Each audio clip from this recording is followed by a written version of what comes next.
इस वक्त की दोस्तों तमाम बेहद ही बड़ी खबरें आप लोगों के लिए लेकर के आए हैं, जहां पर एक एक करके चलेंगे। दिन भर की सभी बड़ी खबरें, मुख्य समाचार आप तक आगे इसी वीडियो में पहुंचाएंगे। पहली बड़ी खबर में बात होगी, चुनाव आयोग ने चुनाव को ही टाल दिया है। भाजपा की हार देख करके तारीखों में बदलाव किया गया है। पूरी खबर जानेंगे। दूसरी बड़ी खबर में दोस्तों बताएंगे, झारखंड के मुख्यमंत्री हेमंत सोरेन का नामांकन रद्द करवाने की बीजेपी की साजिश को यहां पर नाकाम कर दिया है इंडिया गठबंधन ने।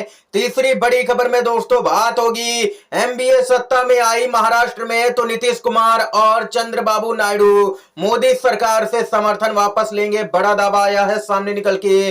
दोस्तों एक एक करके चलेंगे, हर एक खबर आप तक विस्तार से पहुंचाएंगे। लगातार बने रहिएगा, खबरों में बढ़ेंगे। उससे पहले दोस्तों अगर आप लोग भी यही मानते हैं कि महाराष्ट्र और झारखंड के विधानसभा चुनाव में इंडिया गठबंधन सरकार बनाने जा रहा है, तो अब इस वीडियो को लाइक कीजिएगा दोस्तों, और कमेंट बॉक्स में भी सपोर्ट इंडिया जरूर भी कमेंट कीजिएगा। सीधे पहली बड़ी खबर की तरफ बढ़ते हैं। यूपी, पंजाब और केरल में 13 नवंबर को होने वाला उपचुनाव टला है। अब 20 नवंबर को होगी वोटिंग। चुनाव आयोग का बड़ा फैसला। चुनाव आयोग ने केरल, पंजाब और उत्तर प्रदेश में विधानसभा सीटों पर उपचुनाव 13 नवंबर की जगह 20 नवंबर को कराने का फैसला किया है। यानी कि अब वोटिंग 13 नवंबर की जगह अब 20 नवंबर को होगी। चुनाव आयोग ने विभिन्न त्योहारों के कारण यह फैसला लिया है। उपचुनाव में मतदान के एक हफ्ते पहले चुनाव आयोग को अचानक से त्योहारों की याद आई है और मतदान की तारीख बढ़ाई गई है। पूरा खेल आप लोग समझ ही सकते हैं। एक यूजर ने पूरे मामले पर कहा, एक देश एक चुनाव का ढोल पीटने वाले उपचुनाव से ही भाग रहे हैं। क्या भाजपा डरी हुई है? यहां पर यूपी उपचुनाव को लेकर के भाजपा को अपनी हार दिखाई पड़ रही है।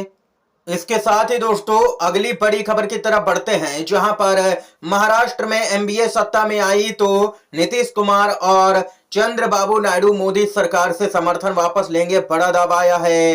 राष्ट्रवादी कांग्रेस पार्टी शरद पवार के गुट के नेता जितेंद्र आवाहन ने दावा किया है कि अगर महाराष्ट्र में एमबीए सत्ता में आई तो जेडीयू के नीतीश कुमार और टीडीपी के चंद्रबाबू नायडू बीजेपी नीति केंद्र सरकार से अपना समर्थन वापस ले लेंगे। आप लोगों को बताते चलें, उन्होंने यहां पर कहा है कि भाजपा और आरएसएस लगातार देश में लोगों को बांटने का काम कर रहे हैं। उन्होंने बीजेपी आरएसएस पर देश में शांति भंग करने की कोशिश करने का आरोप लगाया है। इतना ही नहीं, उन्होंने यहां पर बड़ा दावा कर दिया है कि 23 नवंबर के बाद केंद्र की मोदी सरकार हिल जाएगी, क्योंकि चंद्रबाबू नायडू और नीतीश कुमार समर्थन देना बंद कर देंगे भाजपा को। एमबीए के सत्ता में आते ही ये बड़ा खेल यहां पर करने की तैयारी में इंडिया गठबंधन नजर आ रहा है। दोस्तों माना यही जा रहा है कि अगर एमबीए महाराष्ट्र में जीतता है तो केंद्र की मोदी सरकार की मुश्किलें शुरू हो जाएंगी। दोस्तों इसके साथ ही एक और अपडेट की तरफ बढ़ते हैं। भाजपा का एक नया पैंतरा यहां पर विफल कर दिया है। इंडिया गठबंधन ने बहुत बड़ी साजिश को नाकाम कर दिया।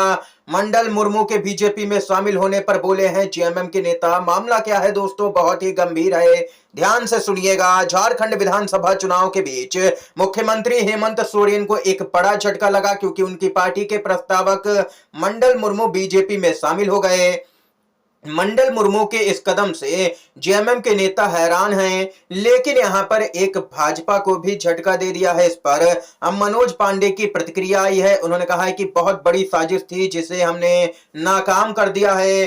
साजिश ये थी कि हेमंत सोरेन का नामांकन रद्द करवाया जाए कैसे भी करके।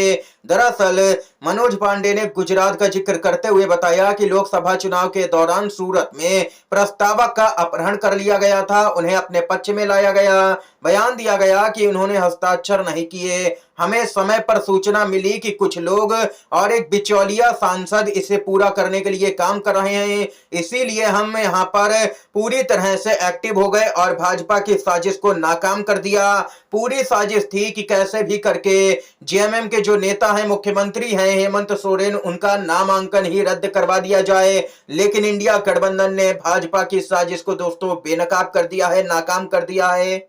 यहाँ पर दोस्तों देख ही सकते हैं कि भाजपा चुनाव जीतने के लिए किस हद तक जाती हुई नजर आ रही है। इसके साथ ही दोस्तों इंडिया गठबंधन की महाराष्ट्र में वोटिंग से ठीक पहले एक बड़ी जीत हुई है। जी हां दोस्तों, चुनाव आयोग आखिरकार इंडिया गठबंधन की मांग के आगे झुका है। चुनाव आयोग ने यहां पर डीजीपी रश्मि शुक्ला को उनके पद से हटा दिया है। महाराष्ट्र की विपक्षी पार्टियां पिछले 2 महीने से रश्मि शुक्ला को डीजीपी पद से हटाने की मांग कर रही थी, पर चुनाव आयोग ने रश्मि शुक्ला को नामांकन वापसी के आखिरी दिन हटाया है। यहां पर भी पक्षपात किया गया है। पूरी तरह से चुनाव आयोग किसके दबाव में काम कर रहा है दोस्तों, कमेंट बॉक्स में अपनी जो भी राय हो बताइएगा। इसके साथ ही खबर सामने निकल के आ रही है, महाराष्ट्र और झारखंड में वोटिंग से पहले यहां पर लोगों का गुस्सा जबरदस्त तरीके से फूटा है। सोशल मीडिया पर एक यूजर ने कहा कि ईवीएम बनाने वाली कंपनी में भाजपाई आखिर क्या कर रहे हैं। आपको जान करके ताज्जुब होगा कि ईवीएम बनाने वाली कंपनी बीईएल के 7 डायरेक्टर में 4 डायरेक्टर भाजपा के पदाधिकारी हैं। यही डायरेक्टर तय करते हैं कि कौन सी मशीन में कौन सी सॉफ्टवेयर चिप लगेगी, कैसा सोर्स कोड होगा, सब कुछ यही तय करते हैं। और देख सकते हैं कि उन्हीं मशीनों से चुनाव भी बाद में करवाया जाता है। यानी कि चुनाव आयोग से लेकर के यहाँ पर ईवीएम बनाने वाली कंपनी हर जगह पर भाजपा ने अपने लोगों को बिठा रखा है पूरी तरह से। यानी कि भाजपा ने कोई भी ऐसी जगह नहीं छोड़ी है जहां पर अपने लोगों को ना बैठाया हो। दोस्तों इसके साथ ही एक और बड़ी अपडेट की तरफ चलते हैं, जहां पर आज सुप्रीम कोर्ट खुलते ही केंद्र की मोदी सरकार को नोटिस जारी हो गया है। पटाखा बैन के आदेश को दिल्ली में सख्ती से लागू नहीं करने पर सुप्रीम कोर्ट ने दिल्ली पुलिस कमिश्नर को नोटिस जारी कर जवाब मांगा है। दिल्ली पुलिस केंद्रीय गृह मंत्री अमित शाह के अंडर आती है, यानी कि गृह मंत्रालय के अंडर आती है। और देख सकते हैं कि सुप्रीम कोर्ट ने नोटिस जारी कर दिया है। दिल्ली में प्रदूषण काफी ज्यादा बढ़ गया है, जिस पर अब सुप्रीम कोर्ट सख्ती दिखाता हुआ नजर आ रहा है। इतना ही नहीं दोस्तों, एक चौंकाने वाली खबर जम्मू कश्मीर से आ रही है। जम्मू कश्मीर विधानसभा में धारा 370 बहाली के लिए प्रस्ताव पेश होने पर हंगामा मचा। 6 साल के बाद शुरू हुए जम्मू कश्मीर विधानसभा के पहले ही सत्र में जबरदस्त हंगामा हो गया। पीडीपी के विधायक वहीद पारा ने धारा 370 को रद्द करने का विरोध करते हुए एक प्रस्ताव पेश किया और जम्मू कश्मीर के लिए बनी इस विशेष धारा को बहाल करने का आह्वान किया है। फिर क्या था दोस्तों, प्रस्ताव पेश करते ही जबरदस्त हंगामा मच गया सदन के अंदर। ये यहाँ पर दोस्तों इस समय की आज की तमाम बेहद ही बड़ी खबरें थी, जो मुख्य समाचार थे हमने आप तक पहुंचाए। दोस्तों वीडियो अगर आप लोगों को ये पसंद आया हो तो लाइक कीजिएगा, ज्यादा से ज्यादा इन खबरों को, मुख्य समाचारों को शेयर कीजिएगा अपने दोस्तों में। और चैनल पर अगर आप लोग नए हैं तो चैनल को जरूर ही सब्सक्राइब कीजिएगा। वीडियो देखने के लिए आप सभी का बहुत बहुत धन्यवाद। जय हिंद, जय भारत।